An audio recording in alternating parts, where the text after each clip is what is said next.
的ロールプレイングゲーム、イース。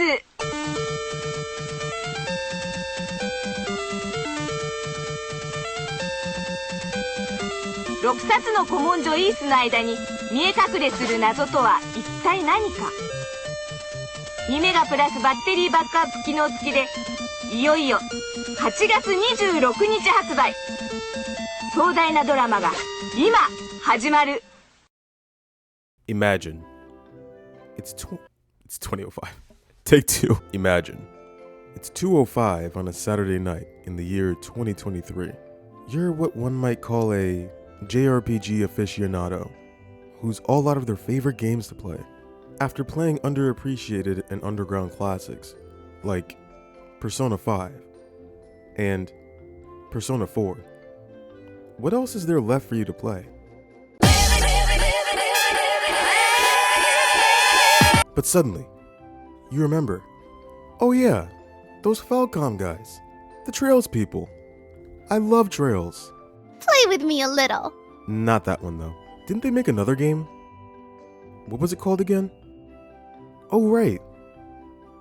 Wise? Huh. Literally the entire series is on sale right now. Maybe I should pick it up and try it. It looks kind of dated, and I might not like the story, but I mean it is $5, so what do I have to lose? If this is you, this is me actually, then oh boy, was this the perfect video for you to stumble upon. Because let me tell you, this game, or games in this instance, are absolutely phenomenal. But I'm getting ahead of myself here. Let's really back up and try to understand. What the heck is an Ys? So, delving into this game headfirst, I didn't really understand the history behind the series of Ys.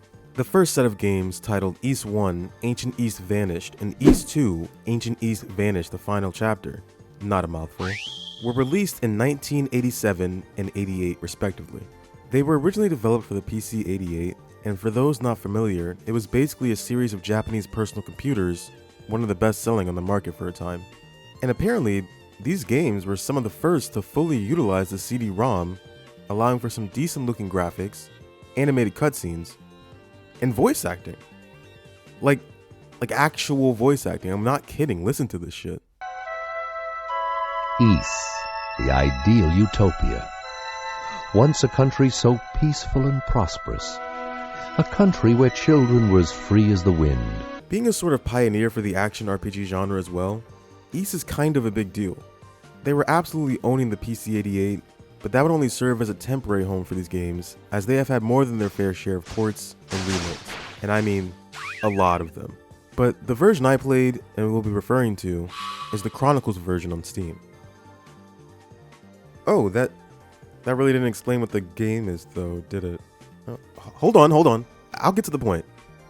Here, this is Ys, or the protagonist of it really.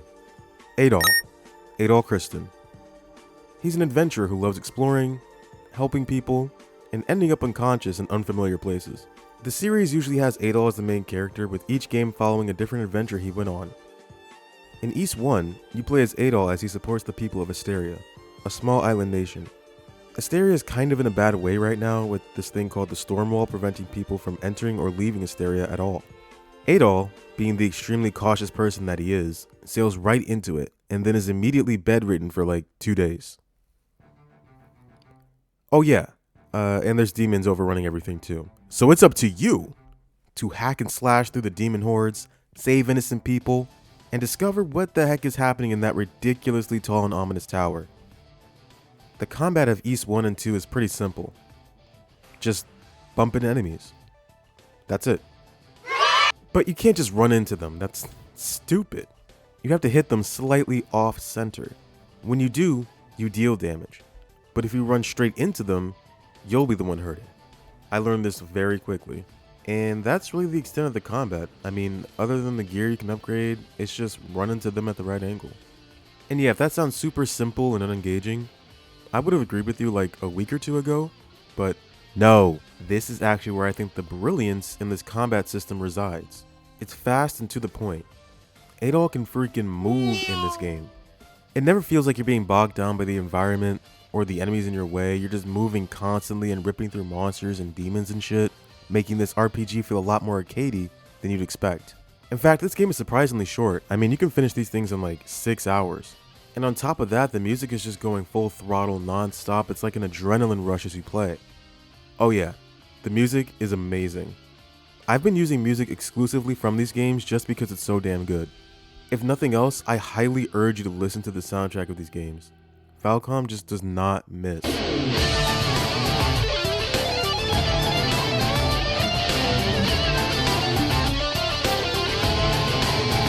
And with a fun gameplay loop, surely the bosses are fun, right? Kind of. Bosses are usually pretty tough on an initial encounter when you have no idea what to expect. And if you're having trouble, just fight a few enemies, level up, fight them again, boom. Like I said before, nothing feels too arduous in these games. No lengthy cutscenes to skip, and you can save anywhere on top of that, so just reload and you're right back into the thick of it. All of these fights can be pretty engaging too, as these bosses move just as quickly and sometimes even more unpredictably than you'd expect. Finding the right position to be in and capitalizing on the perfect time to strike just feels right and super rewarding. Except for one. The final boss. Now, even though the story really isn't anything special, I'll put up a spoiler warning and you can skip to this timestamp if you want to keep it as a surprise for yourself. But after fighting him, I just had to talk about him, even if for a second, because God, I was just not ready. So, okay, imagine you're playing through the game, getting through the final area, which is just a big ass tower with these strong enemies and these stupid bugs that just keep coming, and why there's so many? But you're close to the end. You got the best armor in the game. You just beat these super easy floating head dudes. You're confident. And then this guy shows up. Dark fact. Literally never seen this guy in the entire game. Let's kill him. You walk in. Oh, this is a pretty cool arena. And then this. All of this. Fireballs flying from every direction that burst into even smaller fireballs once you hit the stage. And every time you hit the boss, a part of the arena falls apart, and you can even die if you're too slow to react or left yourself in an unwinnable situation. Not to mention how strangely hard it is to hit the boss. I mean, since he's floating, depth perception might mess with you and make you think, why the hell am I missing so much? And he's just bouncing around from every which way, and I just want to bring his neck stop moving. No joke. Fighting this boss took me a grand total of 2 hours. Retry after retry, time and time again, thinking, will I really beat this guy? Maybe I'm not good enough to play East. Should I just look up the ending on YouTube? Maybe I should restart on easy. But then I remembered how much I truly overcame playing this game. How much me and Adol have faced. The overwhelming odds of fighting teleporting wizards and annoying ass bats. Getting lost in the mines, but finally sticking it out and getting that key to access the Darm Tower. Constantly dying over and over, but pressing on regardless. Nah, we can beat this. We can triumph. And finally, hearing that sound of victory come from an unexpected clear. We did it. Even when all seemed lost. One of the most rewarding feelings in a boss fight I've ever felt. So yeah, this whole section was about how much I hate Dark Fact, but maybe he's actually a really well-designed challenge. Oops. Oh, brother! As you might have seen, most of the footage has been from East 1. So, what about East 2? Gonna make a whole video about that? Definitely not. East 2 is 100% the superior game, but the two are so similar, it'd feel redundant to talk about it on its own.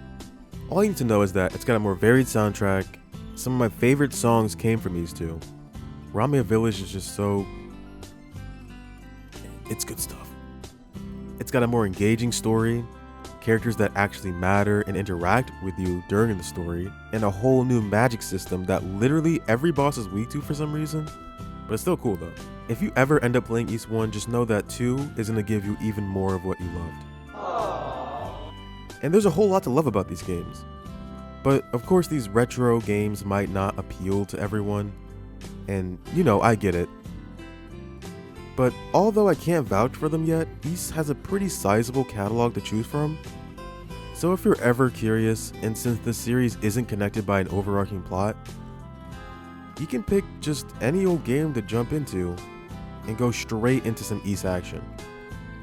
Oh look, this one's anime. Whoa! Yogi!